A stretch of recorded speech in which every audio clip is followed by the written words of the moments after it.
Hello, everyone. Thank you so much for joining us today. My name is Anna Wright, and I'm the Research and Communications Associate here at Westchester Children's Association. I'm so glad that you decided to join us today for the final webinar in our series, Using Data to Build Credibility and Engage Your Audience. Before we jump in, I'd like to say a big thank you to our funders, the John P. and Constance A. Curran Charitable Foundation, as well as the Westchester Community Foundation for sponsoring our data work. Without their support, this webinar series wouldn't have been possible. So a big thank you to them. Now, before I begin talking about data, the purpose of this webinar, I'd like to give you just a quick background about who our organization is.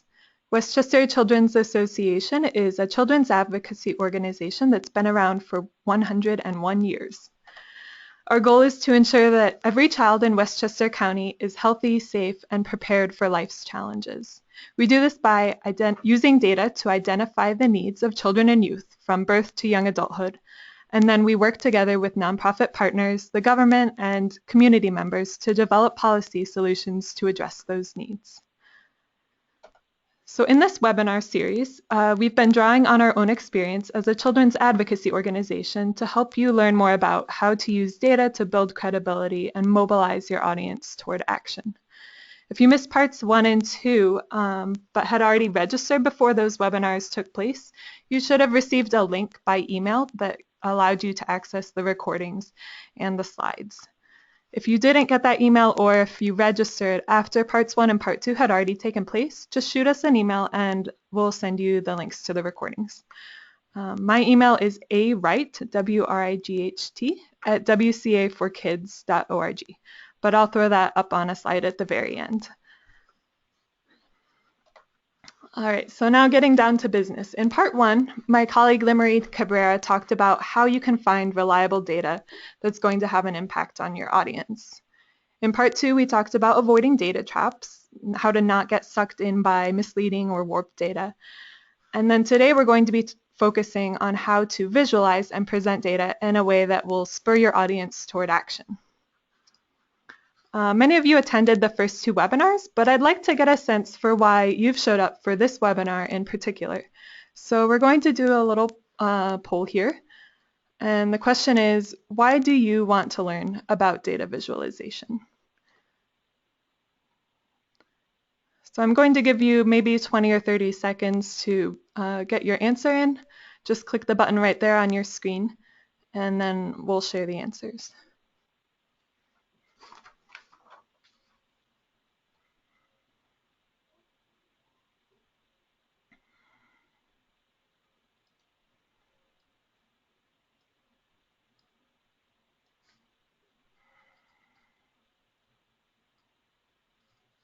All right, I think everyone's gotten their answers in, so let me show you the results. It looks like the vast majority of you want to learn about data visualization just to keep up with the times. You know that this is a big trend right now, and there's been a lot of news about big data visualization.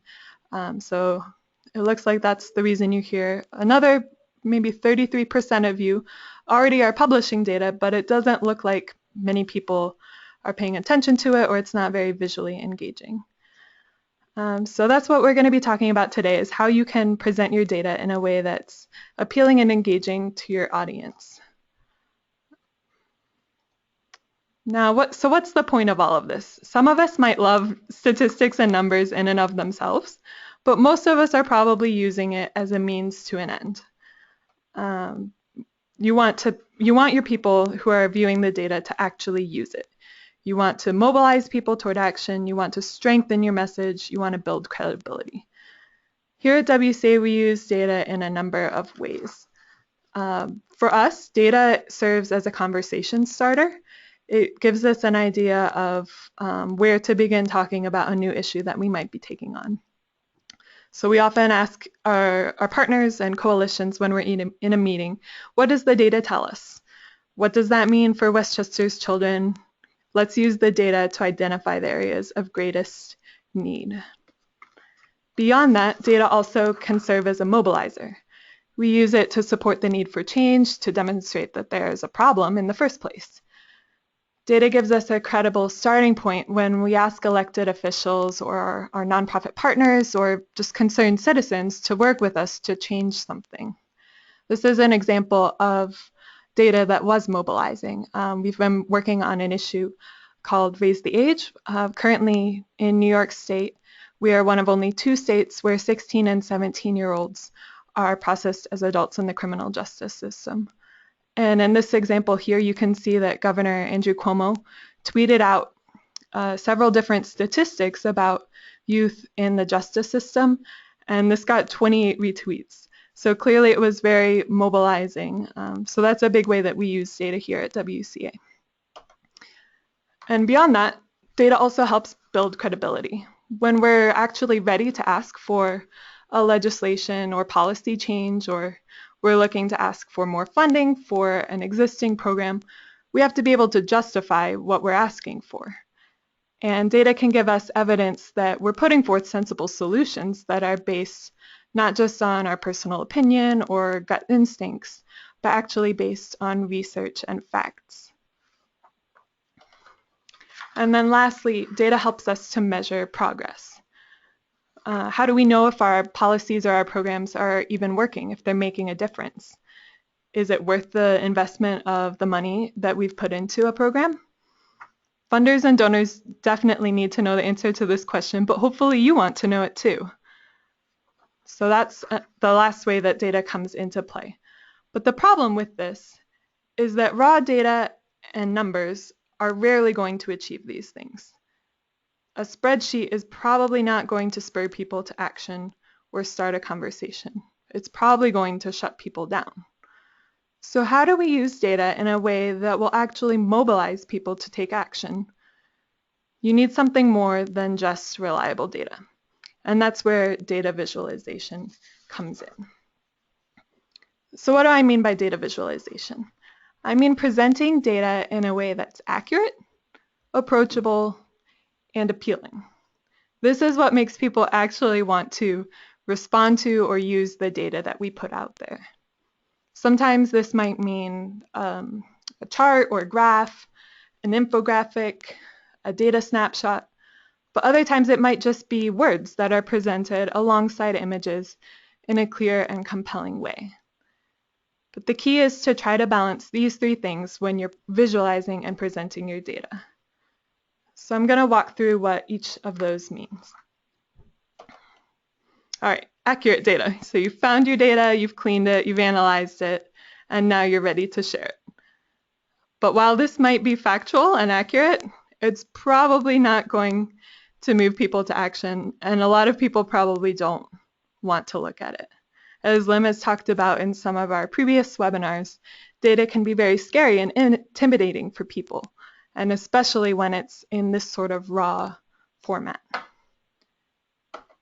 So what if we make data into something that's not only accurate, but it's also approachable? This here is the exact same data, but it's shown in a way that is a little bit more accessible. It's starting to paint a picture of what the real situation is that's going on. So instead of just a list of numbers, you can start to see visually which racial groups make up the largest and smallest proportions of the population here in Westchester County. So you've made the data approachable just by changing the format. But at the same time, it's still not exactly pretty or engaging. So let's try to take it a step further. Again, this is the exact same data, and it's still accurate, and it's in an approachable format, and we've also worked to make it appealing from a visual perspective. When you're presenting data, you want to do what you can to make it beautiful and engaging. And that might not be the first 2 words that you think of when you think of data, but it is possible. And so that's what we're going to be talking about today, how to make your data accurate, approachable, and appealing. So what does this look like in practice? Here's an example.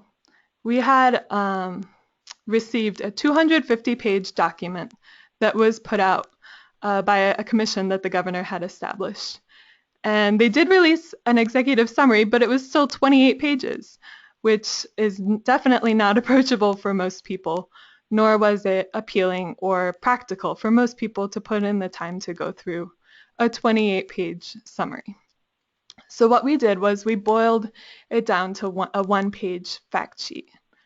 You can see here that there actually aren't even any graphs or charts in here, but we've included data statistics in a way that's more eye-catching and easier to digest than if it was just in sentence format.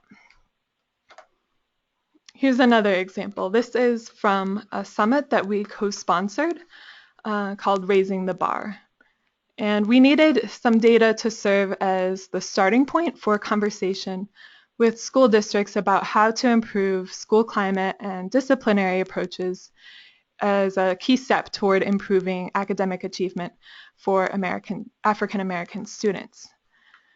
So again, here we limited ourselves to a one-page handout with just the key data points so it wouldn't be too overwhelming.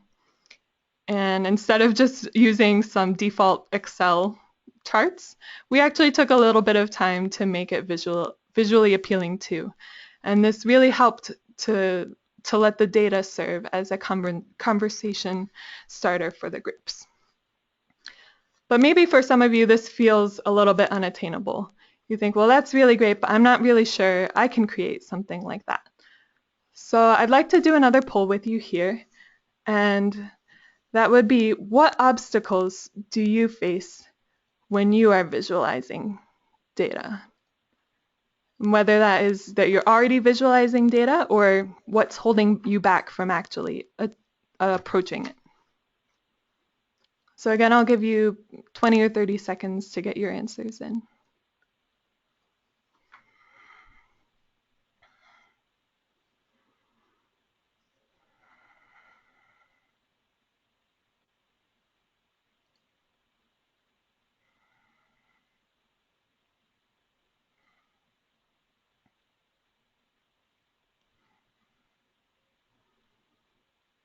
All right, last chance. There we go. All right, so let's see the results here. It looks like 26% say, I just don't have enough time. 48%, I'm not artistic or visually inclined. 65%, I don't have the right software or tools. And 57% of you just aren't really sure where to start. So I'm hoping that this presentation today will give you a sense of where to start, of what tools and software you can use, and some tips for you to make this actually more attainable. And if at any point you have questions, feel free to type them into the chat box. If it's related to what we're talking about now, I'll stop to answer it. And if not, I'll pause between each section to answer questions, and then we'll have a more dedicated question and answer time at the very end. All right, so let's get started. Like I said, when you're presenting data, the three keys are to make it accurate, approachable, and appealing. Lim has already talked in the first and second webinars about how to find reliable and accurate data. So we're going to start with the assumption that the data that you have is already accurate at the beginning. So the first step that we'll talk about today is how to make that data more approachable. Then we'll move on to talking about how to make it appealing. And then finally, at the very end, we'll talk about how to double check your data to make sure that none of the changes you've made during this process of visualizing it have diminished the accuracy of the data. So without further ado, let's jump in and talk about making data approachable. The very first step when you're presenting your data is this. You have to ask yourself, what is the main point of this data? What's the story that the data is telling? What's the message that I'm trying to communicate? All of your decisions are going to flow out of your answer to this question. What type of visualization you choose, what data points you include or leave out, even your color scheme. So just because you can turn your data into a pie chart doesn't mean that's going to be the best option to help your viewer understand. The first step is to identify the message that you want to communicate. So here's an example. If you want to communicate the percentage of students who are graduating from high school, which chart type tells the story better? You can use the little raise your hand button over there on the right-hand panel, and let me know if you think the story on the left tells the story better.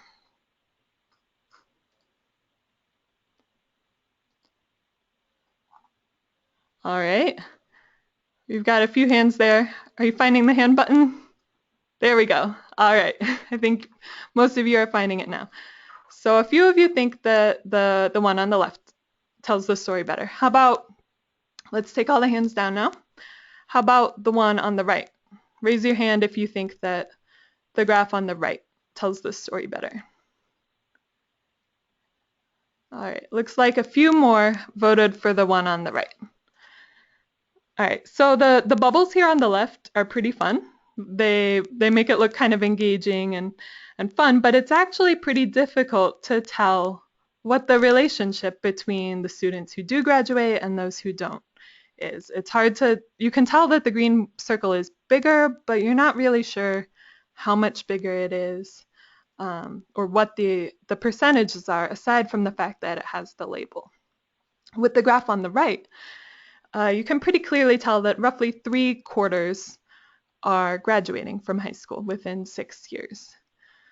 So the data visualization that you choose should make the main point of your data very clear. And a great way to test this is to imagine what would your chart look like if you actually removed all of the data labels and the numbers. Would it still tell the story clearly?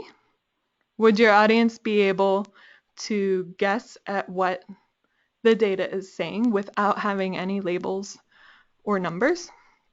If it does, then you've probably chosen a pretty good chart type. If the message is unclear without the numbers, you might want to consider choosing a different type of visualization, because that means that the story is relying solely on the number labels rather than on the graph itself. Here's another example that might be a bit trickier. Sometimes a single piece of data might have several stories embedded within it, and you have to decide which of those is the one that you want to tell. And if you're not quite sure yet what the story is, a great way to do that is to test a few different types of visualizations and see what patterns emerge. So in this example here of the highest level of education that adults have reached, you can see that the largest group is those who have a high school diploma. And then you can also see that as you get to each subsequent educational level, there are fewer people making it to the next level. It's pretty easy to see that decreasing pattern, and it's also easy to compare the size of each group to the others. But at the same time, this chart doesn't really give you a good sense of what proportion of the population is made up by a particular educational level. You would have to do some actual math to figure out what percent of the population has a high school diploma, for example. You can compare each group to the others, but you can't really compare each group to the whole. So contrast that with this second type of chart, same type of data, but there's a whole different story within that chart. This story in the top example is that roughly 3/4 of adults have less than a bachelor's degree. So you can see that we made some color choices there that group those who do have a bachelor's degree in the blues and those who don't in the pinks. We'll talk more about color later, but the main point I want to get across here is that this chart is painting a picture of the whole population of adults, that most of them don't have advanced degrees. We're not really able to compare each group to the others. It might be hard without the numbers to tell whether high school graduate or associate's degree was larger, but you are able to tell how each group relates to the whole. So each chart has its own advantage. In general, if you want to compare each data point to the others in a series, you'll want to use what's called a stacked bar graph, that one on top, or a similar one would be a pie chart where you're looking at parts to a whole. But if you want to compare one data point with the others, you'll want to use something like a bar graph on the bottom, where it's easy to see how they relate to each other. So you have to decide what the story you want to tell is, and then figure out the best way to communicate it. And like I said before, an easy way to test that is to try out a few different types of charts and see what different messages come through with each. It can also be really helpful to test them against your coworkers or family, friends, and ask them what story they are getting out of it. The next step in making data more approachable is to focus in on the main point. People have a lot of data that's being thrown in their faces today. There's a lot of visual stimulus, a lot of information out there. So it's helpful if you can help your viewer to focus in. Sometimes it's better not to include all of the data just because you have it. So if you look at this graph here of children in poverty, this is for Westchester County. The first year that we published our data bulletin, this is the graph that we included. There's a lot going on here, and it can be a little confusing at first glance. You've got a bar graph, the line graph, the data table. There's just a lot to take in all at once. So this year, when we were getting ready to make the data bulletin, we realized that we actually had several different stories that we had been trying to tell with one single chart. So instead, we split it up into two separate charts so that each one could tell its own story and have the space that it deserved. And this is what we came up with here. It's still a lot of information, but it's much more digestible, and it's clear what the main point of each graph is. On the left, Westchester children are more likely to live in poverty than adults, and on the right, you can see that generally speaking, younger children are more likely to be poor than older children. And in the other example, that was a message that was really hard to capture because there was so much going on in a small amount of space.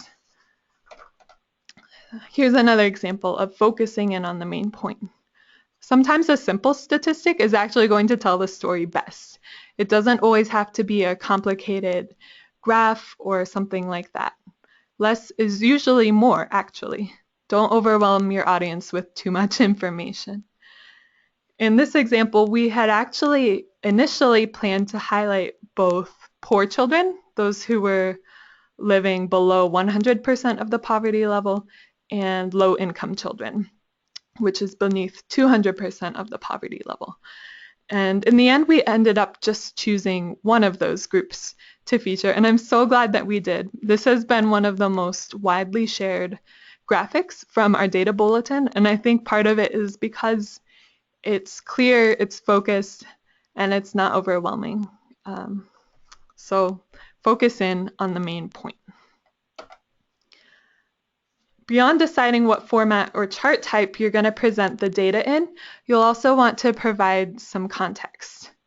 In this example here, we could have just included the annual earnings for each educational level, and that would have been fine. There's nothing wrong with that. But we actually decided to throw in a little bit more information that would, like I said, give it some context. So that line there, the estimated income needed to live in Westchester, provides some background for the data so you understand that what this is really saying is that unless you have a bachelor's degree, it's going to be financially pretty difficult for you to get by here in Westchester. So just that one simple little step added a whole new depth of meaning to this chart. Another way that you can provide context is by comparing the data point to either another community or a national or state average.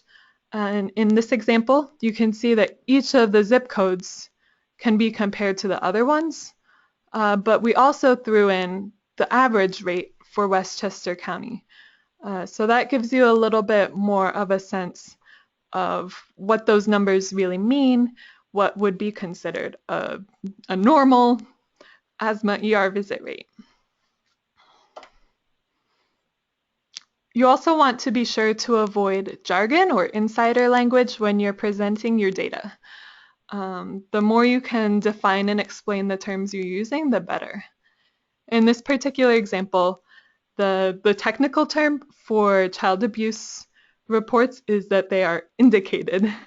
But unless you work in the social services sector, you might not really be familiar with what that means. So instead, we chose to say reports that were validated, because that's a term that's much more familiar to people, and they wouldn't have to necessarily have experience with social services to know what that means. Of course, we did include the official term in the citation, but as much as possible, if you can avoid jargon, that will make your data more approachable. Even still, we found that it's helpful to provide some commentary, like in a blog post or in a little bit of extra text to help your audience understand what the chart really means. And that leads me to my next point, that you can use your visualization to actually explain the data. In this example, a standard data lingo title might have been unemployment rate by age. That's what you would generally see in kind of a normal data chart. But instead of doing that, we chose to actually use a more descriptive and explanatory title. And so unless you work with data really often, it might not always be clear what a graph is telling you. So as much as possible, if you're able to actually interpret the chart for someone, it will help them to be able to understand it more and make the data seem less intimidating. So in this example, we really wanted people to understand that what this is saying is that youth generally experience higher rates of unemployment than adults. And they could have gotten that message without the descriptive title, but I'm sure it definitely helped.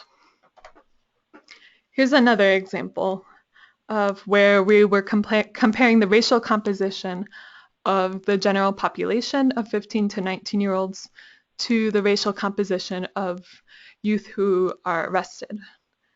And again, if you aren't accustomed to dealing with data regularly, you might not have been quite sure what the point we were trying to communicate is here.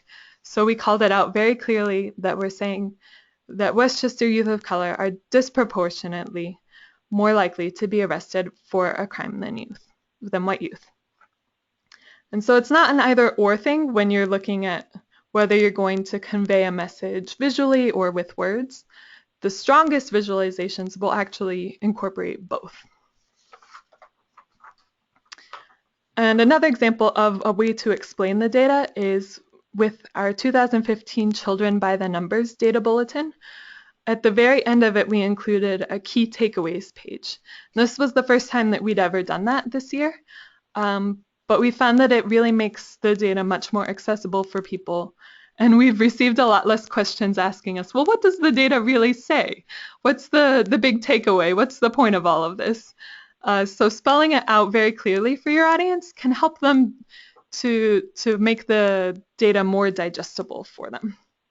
And just as a side note, if you don't yet have our 2015 data bulletin, you can go to our website, www.wca4kids.org/blog, and it will be right there on the right-hand sidebar. So I'm going to pause for just a moment and see, does anyone have any questions about this section of the presentation yet?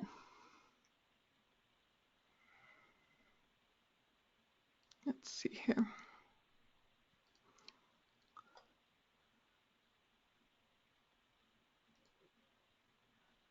Oh, I see. So someone asked about that continuous bar chart.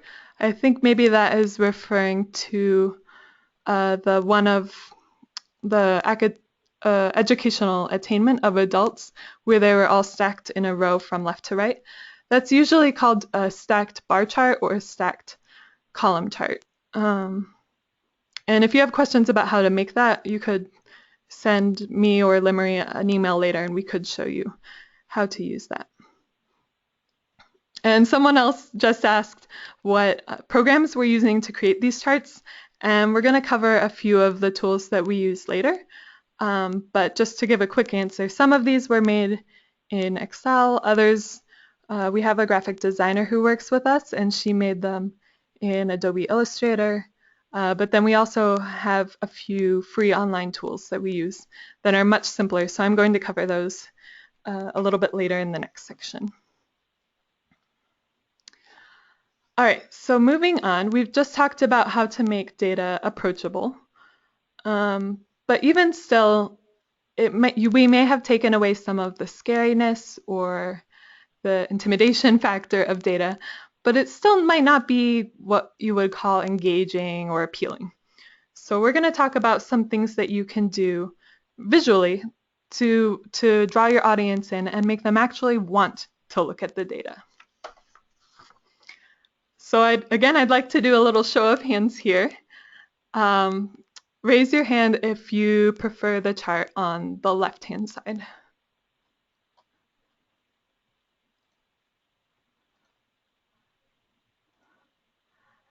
All right. Just a couple of people. All right, raise your hand if you like the chart on the right-hand side better. All right, those hands are flying up. Okay, so I think it's pretty clear most of you prefer the one on the right-hand side. And maybe there might be a few men who don't like the pink color in the right-hand side, but pink aside, probably the clean, clear, crisp version on the right is a lot easier on the eyes. So I'm going to go through some tips on how to make your data more appealing. The very first thing you want to do is clear the clutter. Get rid of anything that's unnecessary or extraneous information and help the viewer to focus on that main point that you already identified. Just because Excel thinks that you need grid lines or check marks or borders or 3D in your graphs does not mean that that is the best choice for you to make. And you might laugh, but I do still see charts like this out there today, even in the year 2015. So what do I mean by clearing the clutter? Generally speaking, you don't need the grid lines, or if you do, they should be grayed out and subtle within the background. I don't know if I've ever found an instance where 3D was necessary, so don't use 3D. Remove the borders of your images.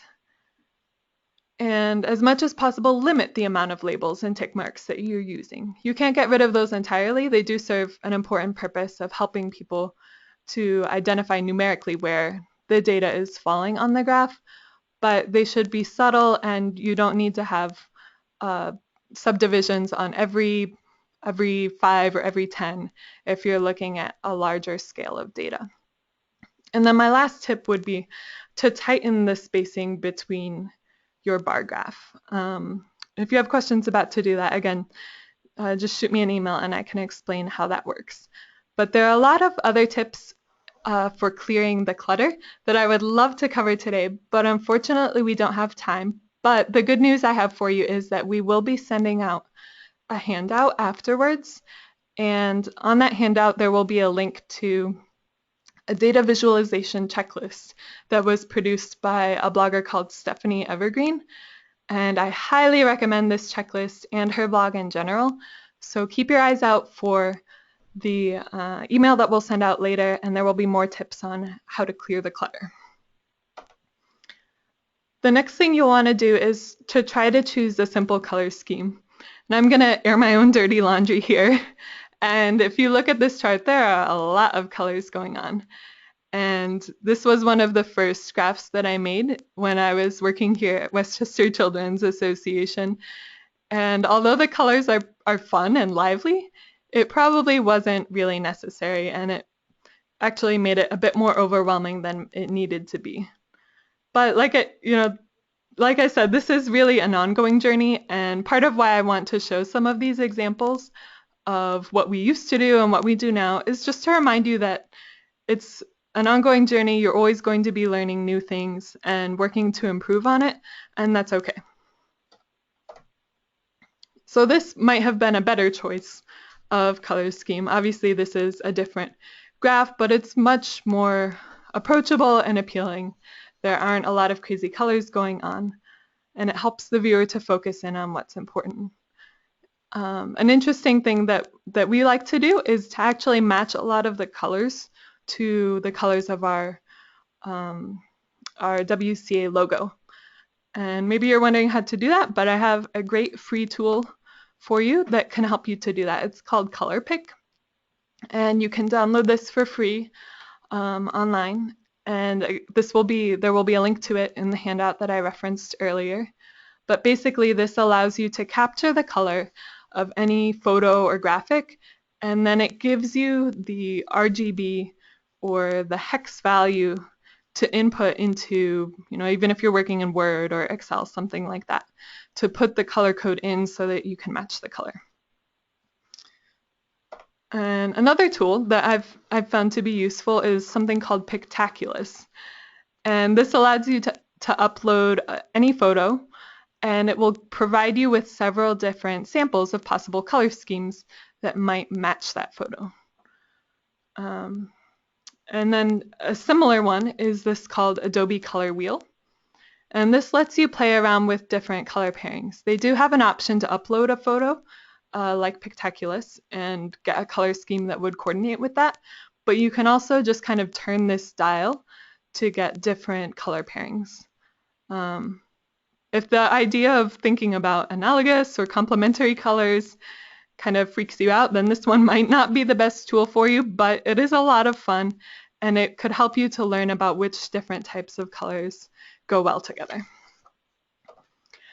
This one is a little bit simpler. It's called Color Brewer, and it's primarily intended for producing color schemes for maps, but I've also used it for bar graphs, anything where you might want to have similar colors in kind of a gradient would be a good choice for relying on Color Brewer.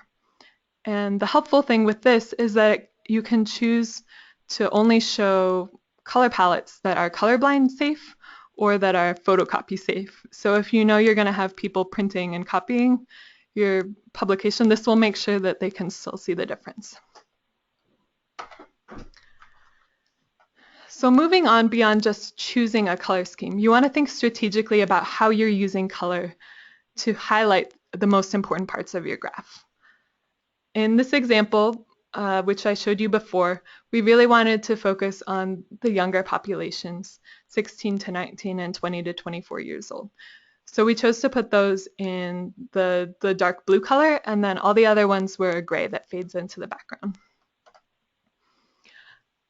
Also, with using color to support your message, you want to make sure that it's going to be intuitive for people. In this example, we used green to highlight the higher proficiency rates and a pinkish reddish color to highlight the lower rates. And obviously it wouldn't have made sense to do that reverse. Green means go, red means stop. So you want to do it in a way that people will be able to interpret it quickly and intuitively. At the same time, you do want to be aware that your color choices can editorialize the data you're sharing.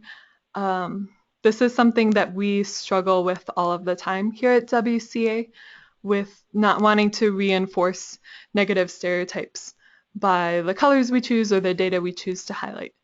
And I'm not sure that I have a good answer for you on how to deal with that, other than to say that to seek to be both honest and sensitive when you're sharing data. This is an example of, like I was saying, how color can editorialize your data or reinforce negative stereotypes. In this example, the organization that was sharing this data was servicing a largely African American population. And I'm sure that it was unintentional, but they chose the color black to highlight all of the quote-unquote bad statistics. And even though this was unintentional, it could be very offensive or discouraging to other people. So you definitely want to be thoughtful about the social and emotional ramifications of the colors that you're choosing.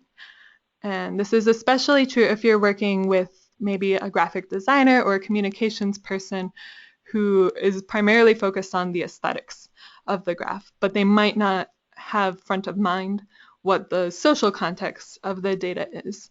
So that's something to be aware of and try to be sensitive to. Along with that, keep in mind that colors can have strong emotional associations with them. And although this varies from culture to culture, this photo here does give a pretty good sense of some of the associations of the colors here in America. So this could be a helpful resource if you're maybe sharing data and you want to communicate a certain message about, say, growth or clarity, comfort, those sort of things, that this would give you an idea of which color choices you might want to consider. A good example of this is actually FedEx and UPS. They both, do similar sorts of services, play a similar role, but they have very different brands and very different color schemes.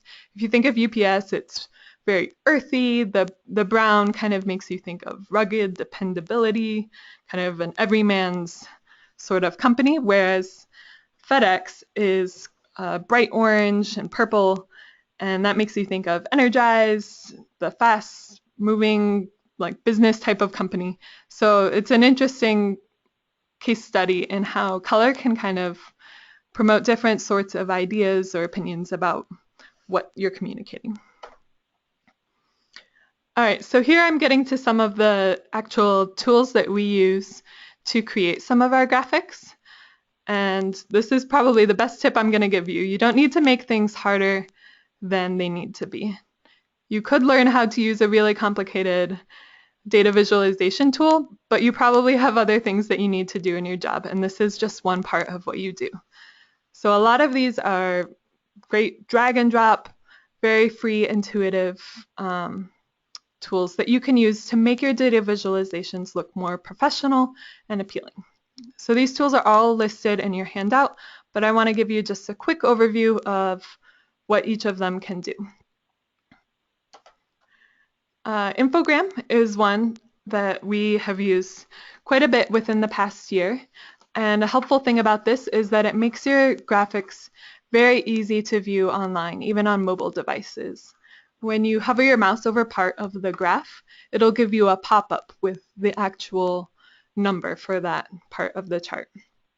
Another advantage is that it allows you to have sort of two toggle tabs. So you can see up there at the top, there's one button for the 2014 graduation rate and another for the college readiness rate. So in the same real estate space, you can essentially put two graphs and allow people to switch back and forth. Data Wrapper is a similar tool. You upload your data set and then you can choose from a variety of different templates to create your visualization.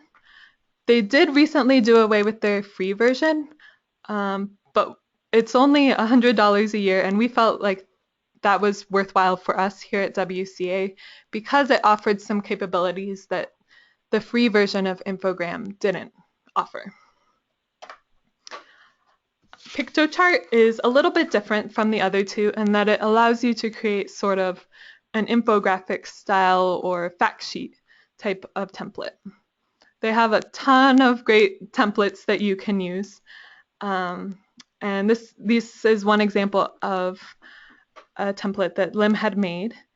And I think this only took her a few hours to make. So it's generally pretty quick. It does take a little bit of time to learn to use some of these tools, but it's well worth it.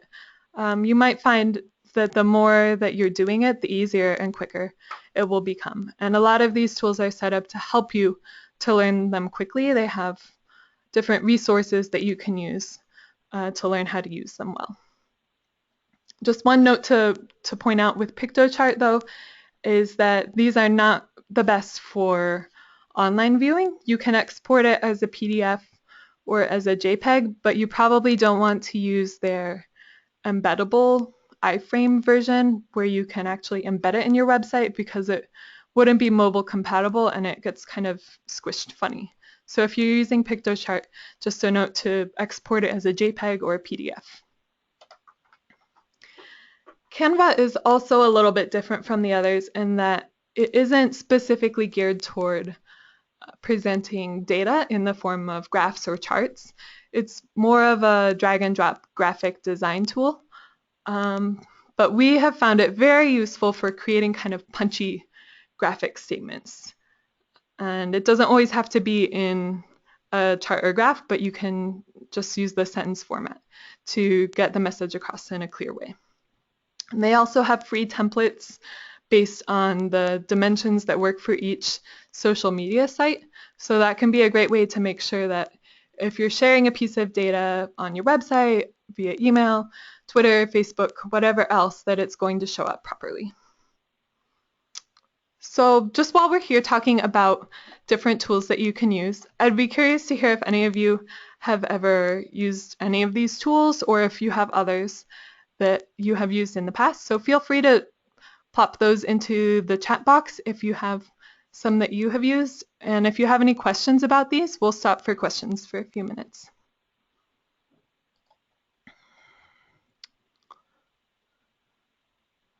Let's see, one person asked, do all these allow you to cut the charter graphic and put them in Word or Publisher? Yes, all of these let you export it, usually in a variety of formats. So you would export it from the online program into maybe a JPEG or a PNG, and then you can insert that chart as a photo into whatever document you're working on. Any other questions?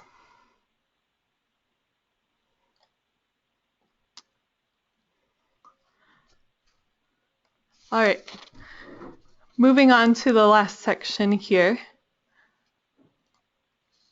So like I said earlier, once you've finished sort of manipulating your data to make it more approachable and more visually appealing, you want to double check it at the very end to make sure that you haven't lost any of the accuracy of the data during this process.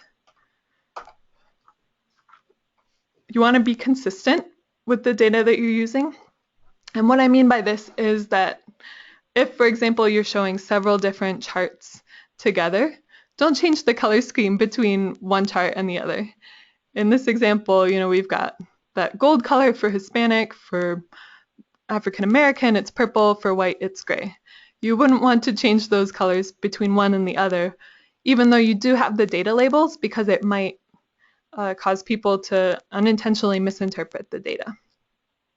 You also want to keep a consistent y-axis from one chart to the other. So you can see on both of these that it ranges from 0 to 100.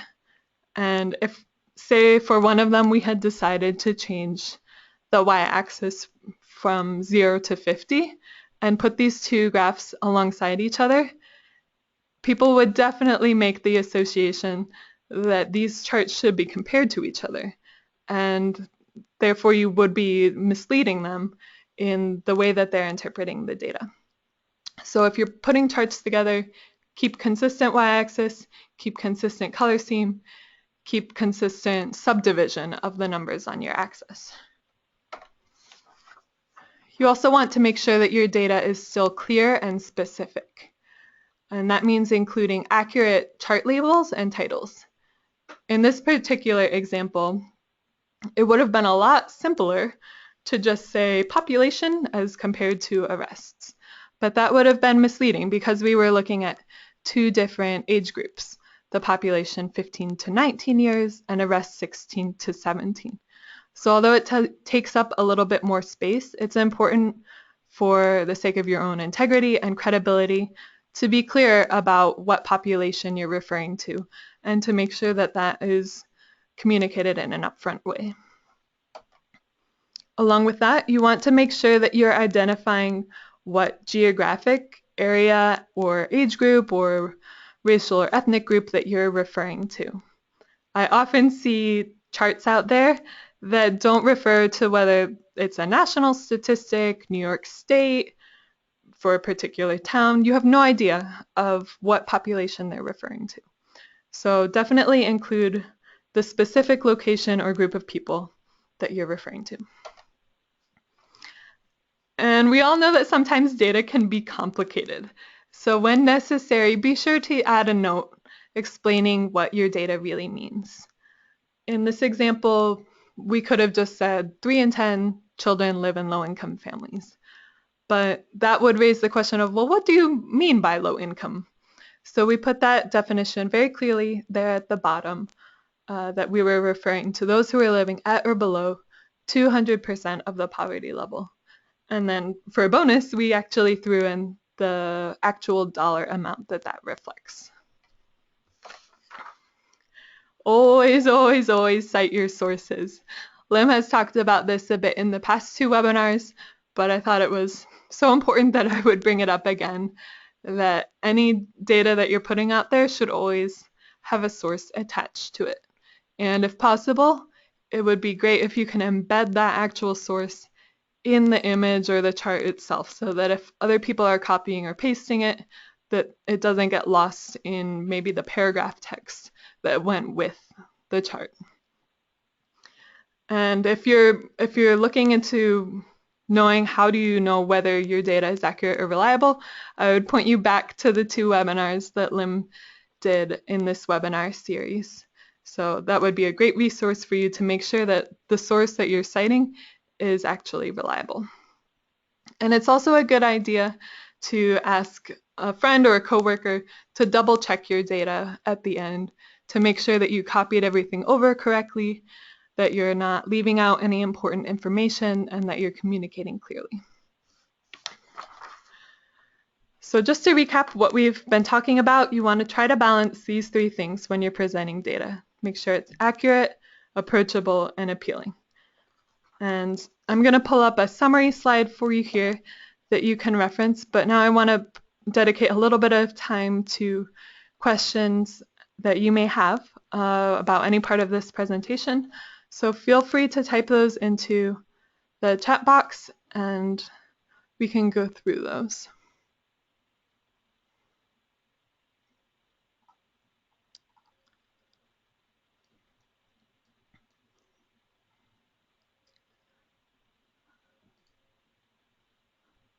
Also, while you're getting your questions in there, let me show you my contact information here.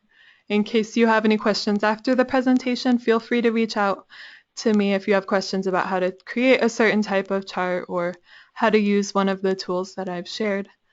And I would also encourage you to subscribe to our data blog. One of the best ways that I've found for learning how to make these sorts of infographics or visualizations is from learning from other people.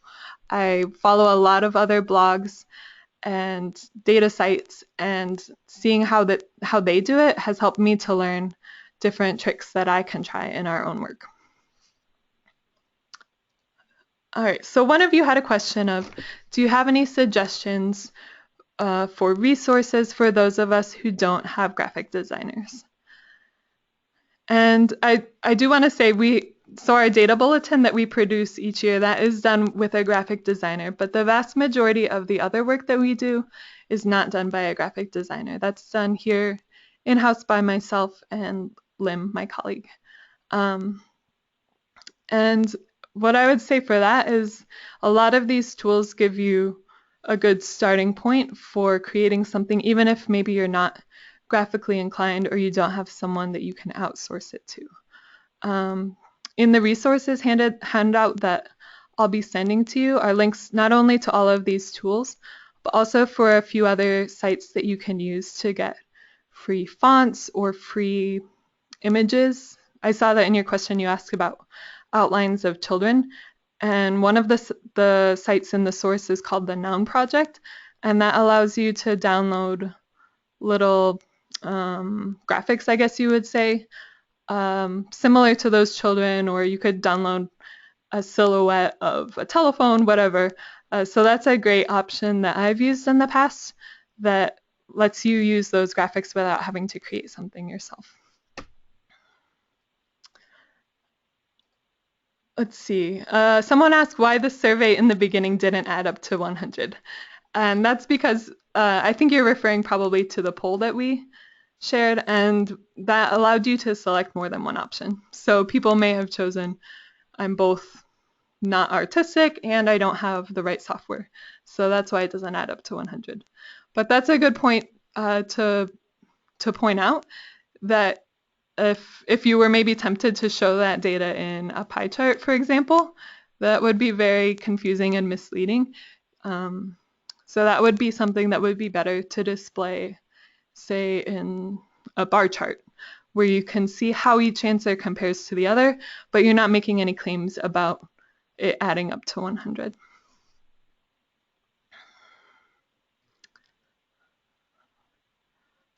let's see. Also to point out, even though I showed some of these tools that we use, a lot of the charts that we make are actually just made in Excel. And like I said, the default features of Excel aren't always the best option, with the grid lines or the standard Microsoft Excel color schemes, but there is a lot of flexibility with Microsoft Excel. So if you're comfortable with Excel, that's a great place to start. And just feel free to go through all of the different tabs that they have in that chart feature to experiment with what works best.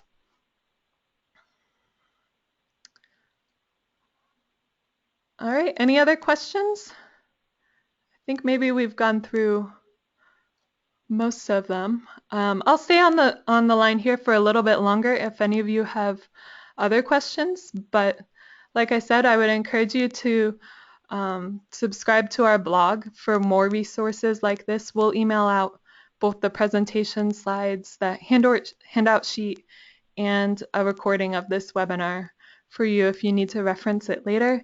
And always feel free to reach out to us if you have any questions. And we're so glad that you could join us, and I hope this was helpful for you.